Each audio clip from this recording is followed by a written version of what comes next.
حضرت صلی اللہ علیہ وسلم کا ارشاد کہ دین میں اپنے سے اعلیٰ درجے والے مسلمان کو دیکھیں اور دنیا میں اپنے سے ادنا درجے والے کو دیکھیں۔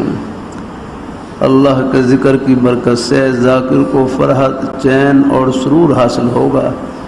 یہ اللہ تعالیٰ کی طرف سے قبولیت کی علامت ہے کہ وہ روح اور جسم دونوں کے پروگرام پر عمل کرے گا۔ اس لائن پر چلنے والے بڑے خوش و خرم نظر آتے ہیں۔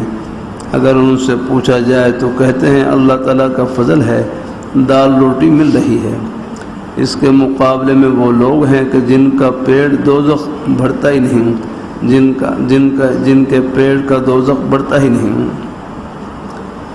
ان سے پوچھا جائے تو جواب دیں گے حل من مزید۔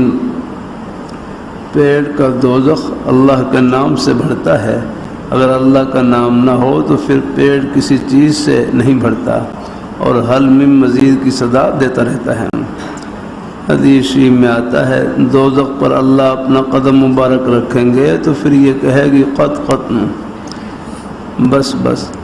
اگر اللہ کا نام لینے کی توفیق نہ ہو تو چین نہ دولت سے، نہ تنخواہ کے بڑھنے سے، اور نہ زیادہ سے زیادہ زمین کے رقبے پر قبضہ جمانے سے حاصل ہوگا۔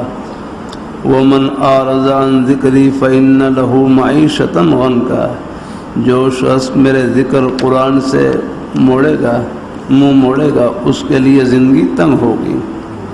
ان چیزوں سے چین نہیں ملتا، چین فقط اللہ تعالیٰ کے نام سے حاصل ہوتا ہے۔ اطمینان اور چین کی زندگی حاصل کرنے کا ایک ہی طریقہ ہے کہ اس قسم کے اللہ کے بندوں کی صحبت اختیار کی جائے۔ اس لیے اللہ تعالیٰ نے فرمایا وَاصْبِرْ نَفْسَكَ مَعَ الَّذِينَ يَدْعُونَ رَبَّهُمْ بِالْغَدَاةِ وَالْعَشِيِّ يُرِيدُونَ وَجْهَهُ۔ ترجمہ، پابند رکھ اپنے آپ کو نشست و برخاست میں ان لوگوں کے ساتھ جو صبح و شام اپنے پروردگار کو پکارتے ہیں اور اس کی رضا کے طالب ہیں۔ اللہم وفقنا لما تحب وترضى واجعل آخرتنا خیرا من الاولی۔ اللہ سب کو نصیب فرمائے۔